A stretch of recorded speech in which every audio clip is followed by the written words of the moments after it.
क्या वो ऊर्ध्वगामी को प्राप्त होंगे? नहीं, इसमें ये देखना है कि अब जैसे बड़े बड़े संतों के भी एक्सीडेंट में मृत्यु हुई है, हमने देखा है।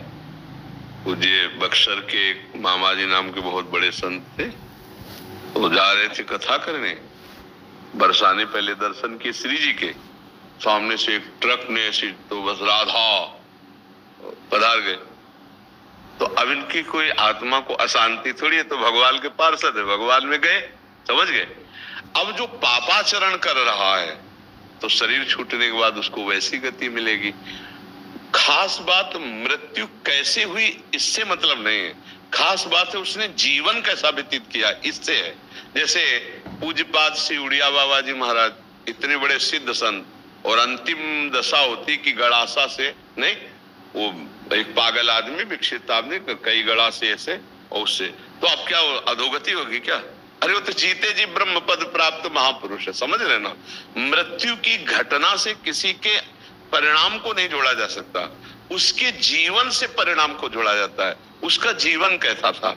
मानो जैसे परीक्षित जी का सर्प काटने से मृत्यु हुई, तो उनकी दुर्गति थोड़ी हुई, तो सीधे परम पद में गए। क्यों? जीवन भगवान में था, भजन में जीवन था।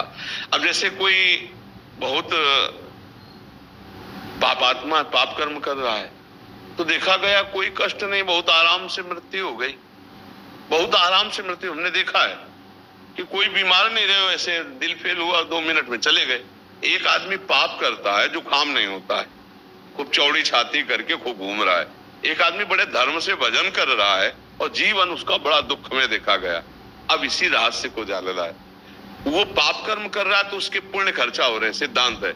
अब जब पूर्व पाप और ये पाप जुड़ेगा तो उसकी दुर्गति हो जाएगी। अब इनका अंतिम जन्म है, तो इनके जितने पापों सब भुगता दिए जाते हैं।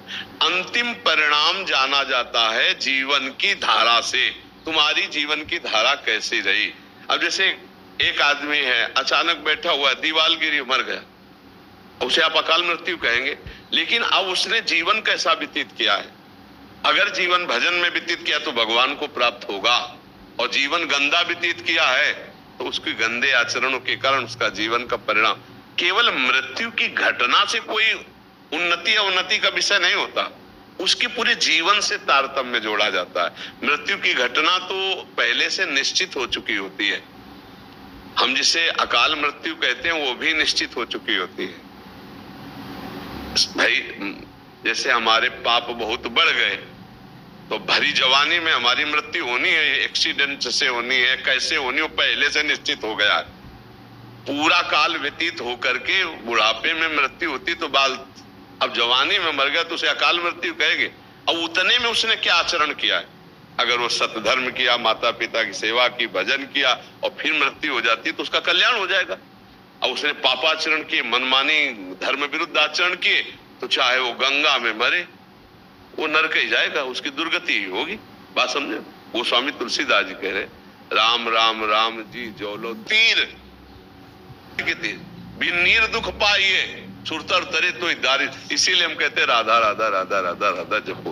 मृत्यु की घटना से किसी के जीवन का फाइनल नहीं किया जा सकता, उसके जीवन की धारा से उसके जीवन का फाइनल होता है। हाँ, अगर मृत्यु के समय न राम कृष्ण हरि नारायण कुछ निकल गया, अब फाइनल बदल जाएगा। पूरा जीवन पाप रहा, अंतिम में अगर राम हरि कृष्ण राधा निकल गया, अब तुम्हारा काम बन जाएगा। वहां देखा है, लेकिन घटना से कि उसकी ऐसी मृत्यु हुई तो उसकी दुर्गति हो सकती है, ऐसा नहीं हो सकता। ये पक्की बात है, आप समझ पा रहे हैं? जी गुरु जी।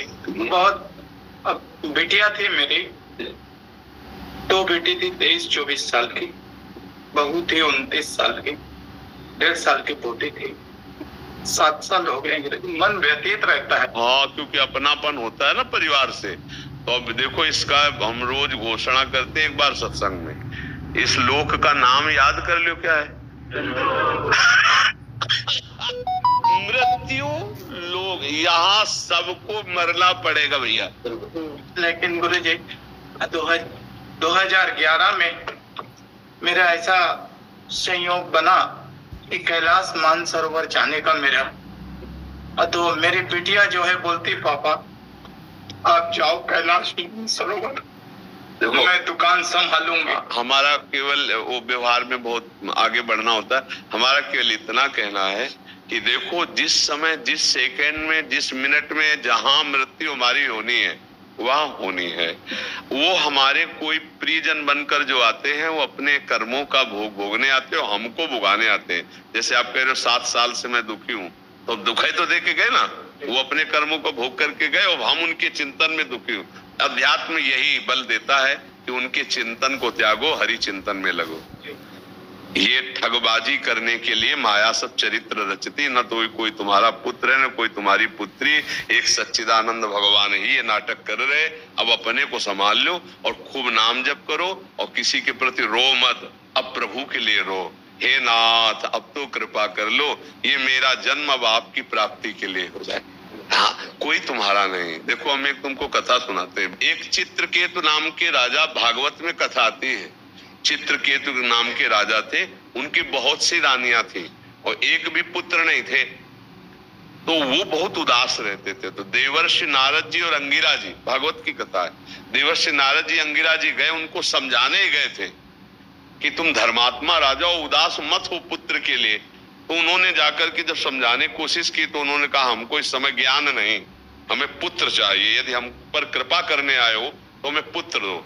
तो उनका पुत्र तो सुख तो तुम्हारे भाग्य में है नहीं, पर तुम हठ कर रहे हो तो मैं तुम्हें पुत्र देता हूं, पर हर्ष और शोक दोनों की प्राप्ति होगी। अब वो ये नहीं समझ पाए कि हर्ष और शोक दोनों की प्राप्ति होगी, पुत्र देता हूं, इस बात पर उनकी बुद्धि टिक गई। बड़ी रानी कृतद्युति नाम था, उनके पुत्र हुआ। अब तो क्या आनंद, चक्रवर्ती राजा थे, हर समय रानी के महल में जाना। तो और जितनी थी रानियां सबको जलन हुई। उन्होंने कहा बहन, जब से कृतद्युति के पुत्र हुआ राजा हम लोगों की तरफ देखते ही नहीं है। तो बोले हम लोगों के मिलन में बाधक कौन है? बोले लड़का ही है। तो बोले क्या करें? बोले जहर दे दो। तो धाय माँ को अपने पक्ष में मिलाया और जहर चटवा दिया, राजकुमार मर गया। जी ही राजा के पास खबर गई कि राजकुमार मर गया। कितनी मनौती के बाद तो हुआ था। अब वो रोते बिलखते आए, बहुत पैर पकड़ करके माथा बार बार जमीन में पटकने लगे। जब कोई धर्मात्मा दुखी होता है तो उसे संत संग दे दिया जाता है। जैसे आप आए हो ना, तो भगवान की कृपा से संग मिला है। जी गुरुदेव। अब मोहि भाव भरोसा हनुमंता, बिन हरि कृपा मिले नहीं संता। तो दुख का निवारण इससे। तो अंगिरा जी, देवर्षि नारद जी पुनः आ गए और कहा राजन, मैं तुम्हें यही बताया था कि हर्ष और शोक की प्राप्ति हुई। हर्ष हुआ, पुत्र हुआ, शोक हुआ क्योंकि तुम्हारे भाग्य में पुत्र सुख नहीं है। तो उनका हमको उपदेश नहीं, मुझे पुत्र चाहिए। तो उनका तुम्हारे पुत्र की जीवात्मा को बुला दूं? तो उनका बुला दो। तो अब देवर्षि नारद जी तो सिद्ध मां आकर्षण किया, तो यमपुरी से जो था वो आ गया जीवात्मा और आकाश में विराजमान है। देवर्षि नारद जी देख रहे हैं।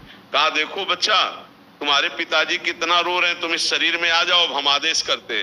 तो उनका देवर्षि नारद जी, ये केवल अपने स्वार्थ के लिए रो रहा है। ये कई बार हमारा बेटा बन चुका है, कई बार पत्नी बन चुका है, मैं किसी का बेटा नहीं हूं, मैं अपने कर्म का भोग इसके यहाँ भोगने आया था, मैं जा रहा हूं। जो ही सुना चित्रकेतु ने, बोले बेटा बोल रहा है हमारा? बोले तुम्हारे बेटा की जीवात्मा बोल रही। उनका मोह दूर हो गया और फिर उन्होंने भजन करके भगवान को प्राप्त किया। तो भगवान ने तुम्हें मोह दूर करने के लिए भेजा है, तुम्हारा कोई नहीं है। हाँ, भगवान ने लीला करके आए थे। अब खूब नाम जप करो, मस्त रहो, चिंता मत करो।